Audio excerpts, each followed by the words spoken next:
नमस्कार दोस्तों, आप अपने घर में टीवी देखते हैं, फ्रिज का भी उपयोग करते हैं, कूलर पंखे वगैरह सब आप उपयोग करते रहते हैं और आप ये भी बहुत अच्छे तरीके से जानते होंगे कि ये सारे जो उपकरण हैं ये बिजली से चलते हैं।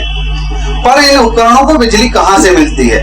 अगर आप ध्यान से देखेंगे तो आपके घरों में वायरों का एक जाल सा बना हुआ होता है, चाहे ये अंडरग्राउंड हो यानी दीवारों के अंदर से हो या बाहर, और इन्हीं वायरों के थ्रू विद्युत सप्लाई इन सारे उपकरणों तक पहुंचती है और यही वायरों का जाल हाउस वायरिंग या वायरिंग कहलाता है। आज हम इसी विषय पर चर्चा करने जा रहे हैं और तकनीकी भाषा में हम सबसे जानेंगे कि हाउस वायरिंग होती क्या है, इसको कैसे किया जाता है और इसमें अगर कुछ फॉल्ट वगैरह आते हैं तो इसको हम कैसे ढूंढते हैं।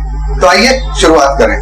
ठीक है, जैसे अपन को सर ने बताया कि हाउस वायरिंग क्या होती है, ठीक है, तो अपन हाउस वायरिंग के बारे में जानने से पहले उसकी अपन बताते हैं कि हाउस वायरिंग जो होती है जो एक तो 444 वोल्टेज में और 250 वोल्टेज, लेकिन जो अपन जनरली जो घरों पर यूज करते हैं जो 250 वोल्टेज 230 220 वोल्ट सप्लाई होती है जो सिंगल फेस लाइनों में बोली जाती है। अपने जो घरों पर जितने भी उपकरण चलते हैं, पंखे, टीवी, फ्रिज, कूलर, एसी, जब सब सिंगल फेस लाइनों में चलते हैं, सिंगल फेस लाइन में जो वोल्टेज रहता है वो 250 वोल्टेज करीबन 230 वोल्टेज मिनिमम मैक्सिमम रहता है। और अपन सर्किट के द्वारा सबसे पहले जानना चाहते हैं कि जो अपने घरों पर मीटर लगा रहता है, मेन स्विच लगा रहता है और उसके बाद फिर वायरिंग बोर्डों पर कैसे जाती है, तो मैं आपको सबसे पहले सर्किट के थ्रू बताना चाहता हूं कि वायरिंग कहां से आई है और कहां पर अपन उसको आगे इनपुट और आउटपुट उसका क्या है वो आप देखिएगा। इस सर्किट में दिखाया गया है जो पोल है ना, पी पोल को पी फेस को दर्शा रहा है, एन न्यूट्रल को दर्शा रहा है और जो पोल होता है अपने मोहल्लों में या कहीं पड़ोस में जो खंबा लगा हुआ है जिसको अपन पोल बोलते हैं, पोल से अपनी दो लाइन आती है, एक न्यूट्रल आता है और एक फेस आता है। न्यूट्रल को अपन एन से दर्शाते जो सर्किट में दिखाया हुआ है और पी को अपन फेस से दर्शाते हैं। ये जो पी और एन है मतलब न्यूट्रल और फेस है। और जो अपने यहाँ जी देखो सर्किट में मीटर जो दिखाया गया है, मीटर में ऐसे 1 2 3 4 पॉइंट बने रहते हैं। आप घरों पर भी मीटर को देखिएगा तो उसमें जो 4 पॉइंट बने हुए हैं, 1 2 3 4 पॉइंट में 2 इनपुट होते हैं और 2 आउटपुट। इनपुट का मतलब होता है एक पर न्यूट्रल होता है और एक पर फेस होता है। जो रेड कलर का लाइन दिखा रहा है जो फेस को दिखा रहा है और जो ब्लू कलर मतलब नीली जो लाइन है वो किसको दर्शा रही है, अपनी न्यूट्रल को। तो जो पोल से सप्लाई आएगी पहले अपने इनपुट में जाएगी मतलब फेस और न्यूट्रल, और इसी के तुरंत बाद इसमें मीटर में एक रेजिस्टेंस कुंडली बनी रहती है जो अपनी खपत को दर्शाता रहता है। इसके तहत फिर यहाँ पर अपन तुरंत बाजू से एक न्यूट्रल हो जाएगा और उसके तुरंत बाजू से फेस हो जाएगा जिसको अपन क्या बोलते हैं, आउटपुट बोलते हैं। जो आउटपुट होगा वो अपने घरों पर चलती है लाइन। आउटपुट पर जब अपन घरों पर ले जाते हैं लाइन, इससे पहले अपन एक सुरक्षा के लिए यूज करते हैं मेन स्विच, है ना। इसमें मेन स्विच में 2 कटआउट लगे रहते हैं, एक न्यूट्रल को ब्रेक करने के लिए और एक फेस को ब्रेक करने के लिए। मेन स्विच का काम है, इसका नाम ही मेन स्विच। मतलब जब भी कोई भी काम अपन को करना होता है तो मेन स्विच ऑन करके, और जब अपन कोई काम करते हैं कोई वर्किंग करते हैं तो लाइट को ऑफ करने के लिए मेन स्विच की बहुत जरूरत पड़ती है कि लाइन अपन डिस्कनेक्ट कर सकते हैं। इसमें एक सिंबल भी दिखाई दे रहा है आपको रेड कलर से जो अर्थ के लिए है।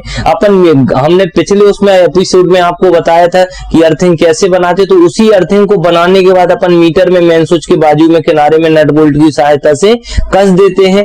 उसके बाद अपन मेन स्विच की जगह आजकल एमसीबी का भी यूज होता है। मेन स्विच में जो कटआउट लगे रहते हैं जिसको अपन फ्यूज बोलते हैं, जो ब्रेकर का काम करते हैं। सर्किट ब्रेकर की ओवरलोड लाइन होने में लाइन को डिस्कनेक्ट कर देंगे और फिर अपन जब लाइट बंद हो जाती है तो अपन उसको फ्यूज कटआउट निकाल के देखते हैं कि कोई कटआउट का वायर तो नहीं अलग हो गया है। और कटआउट में हमेशा ओवरलोड से मतलब जो हैवी लाइन होती है अपने घरों पर जो फिटिंग होती है उससे थोड़ी सा पतला वायर डाल दे, क्योंकि जब भी ओवरलोड लाइन होती है तो वो लाइन को क्या कर देता है, डिस्कनेक्ट कर देता है। और अगर फ्यूज नहीं होता है, एमसीबी रहती है तो एमसीबी क्या कर देती है, ट्रिप कर देती है। दोनों की वर्किंग एक सी रहती है, दोनों पॉइंट सीरीज में लगे रहते हैं। मेन स्विच को भी अपन जो कटआउट लगे रहते हैं, एमसीबी लगी रहती है, वो फेस के बीच में या तो न्यूट्रल के बीच में लगी रहती है। तो ये अपना जो आउटपुट है, आउटपुट अपना निकल के देखो, जो रेड कलर की लाइन और नीली ब्लू कलर की जो लाइन है किस पर अपनी चली जाएगी, सर्किट पे चली जाएगी। अपन चाहे जितने रूम हो जितने कमरे हो उस पर अपन इनको लगा सकते हैं। सर्किट में एम्पियर मीटर भी दिया हुआ, वोल्ट मीटर भी दिया हुआ है। एम्पियर मीटर हमेशा लोड को दर्शाता रहता है और वोल्ट मीटर अपने सप्लाई वोल्टेज को दर्शाता रहता है। इसमें स्विचिंग भी दी हुई है, जो स्विच लगे हुए हैं, जिस स्विच लगे हुए। अब इसमें बहुत से रेजिस्टेंस, बल्ब, फैन फैन लगे हुए। तो मैं आपको अगला उसमें दिखाता हूँ इसी सर्किट के तहत आपको बोर्ड के बारे में, कि बोर्ड जब अपना आउटपुट होगा तो आउटपुट से जो सप्लाईयां होती वो बोर्ड में कैसे जाती है, स्विच कैसे काम करता है, सर्किट कैसे काम करता है। ठीक है ना, आपको मैं सामने बोर्ड भी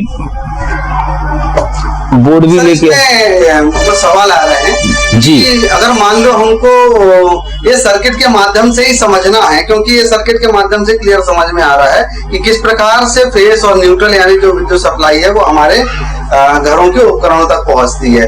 तो क्या हम सर्किट के माध्यम से ही समझ सकते हैं क्या कि अगर कौन कौन से फॉल्ट इस सर्किट में आ सकते हैं, और अगर हमको चेक करना हो तो हमको कहाँ से चेक करना होगा, कैसे चेक करना? हाँ, बहुत अच्छा है, सर्किट भी बहुत क्लीन दिखाई दे रहा है, इसमें भी अपन समझ सकते हैं फॉल्ट कहाँ कैसा हो सकता है ना। तो जनरल देखो घरों पर जो अपना सर्किट होता है उसमें एम्पियर मीटर वोल्ट मीटर नहीं लगा रहता है, लेकिन इनकेस आपने देखा होगा जो अपने घरों पर समर्शियल यूज करते हैं या पैनल हो तो उसमें एम्पियर मीटर वोल्ट मीटर का बहुत बड़ा रोल कॉल रहता है। एम्पियर मीटर हमेशा लोड को दर्शाता रहता है कि अपन कितनी लाइट खपत करते हैं, वो एम्पियर मीटर शो करेगा। और जो वोल्ट मीटर है जो सप्लाई वोल्टेज कितना आता है, कई बार क्या होता है वोल्टेज कम आने से भी अपने उपकरण सही काम नहीं करते। जैसे गर्मियों के दिनों में अपन देखते सबसे ज्यादा लाइट का यूज होता है, खपत होती है, और रात के समय शाम के समय में अपने पंखे कूलर है जो थोड़ी सा बाकी दिनों की अपेक्षा डिम जलते। कारण ये रहता है कि उसमें वोल्टेज सप्लाई कम होती, तो अपन मीटर से भी इन चीजों को देख सकती है वोल्टेज कम आ रहा है नहीं आ रहा है ना। ऐसे यहाँ पर आयरन लगा हुआ है, यहाँ पर हॉट प्लेट लगाई गई है, इसमें दिखाया गया ये सब एक प्लस और एक न्यूट्रल में। यहाँ स्विच लगा है, जब अपन स्विच ऑन करेंगे तो इस प्रेस को न्यूट्रल और फेस मिलेगा तो ये आयरन अपना काम करेगा। ऐसी हॉट प्लेट है, स्विच का काम है, स्विच एक ब्रेकर का काम करता है, और स्विच हमेशा सीरीज में यूज किया जाता है, फेस के बीच में या तो न्यूट्रल। लेकिन हमेशा अपन जो स्विच होता है स्विच को फेस के ही बीच में। स्विच का काम क्या रहता है, सर्किट ब्रेकर का काम कि अपन स्विच ऑन करेंगे तो सप्लाई आगे जाएगी और स्विच ऑफ कर देंगे तो सप्लाई ब्रेक हो जाएगी।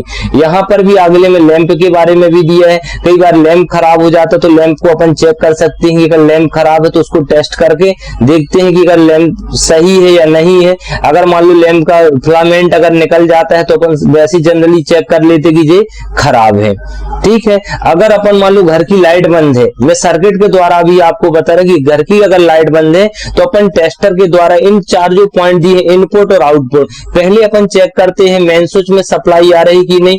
तो मेन स्विच में जो कटआउट लगे रहते तो उसमें फेस चेक करेंगे। अगर मेन स्विच में फेस नहीं आ रहा है तो अपन देखेंगे कटआउट, देखेंगे कटआउट भी सही है। फिर अपन चलेंगे जो मीटर के 4 पॉइंट है आउटपुट पर, अपन देखते हैं कि आउटपुट में सप्लाई आ रही या नहीं आ रही। तो ना आउटपुट पर आ रही सप्लाई ना इनपुट में आ रही, मतलब अपनी ब्रेकर कहां से है, खंबे से पोल से सप्लाई नहीं आ रही। यदि सर मीटर में अगर सप्लाई अगर नहीं है कैसे चेक करेंगे सर? ये मीटर अपन टेस्टर से चेक करेंगे है ना। इनपुट में फेस वाले पॉइंट में अपन लगाएंगे, अगर टेस्टर जल रहा है मतलब फेस तो आ रहा है मीटर में, लेकिन अगर नहीं जलता दिखाई दे रहा मतलब फेस नहीं आ रहा तो फिर अपने मीटर फॉल्ट अपना आगे से पावर मेन सप्लाई से है, फिर अपन वहां लाइन मैनों से चेक करवाएंगे, एमपीबी से अपन चेक कर। लेकिन अगर मान लो यहाँ पर फेस आ रहा है और आउटपुट में भी फेस आ रहा है और आगे लाइन में नहीं आ रहा, तो फिर अपन इन कटआउटों को चेक करते। अगर कटआउट खराब है, कटआउट में अगर फ्यूज उड़ा है तो अपन तार डालेंगे और अपनी लाइन फिर चालू हो जाएगी।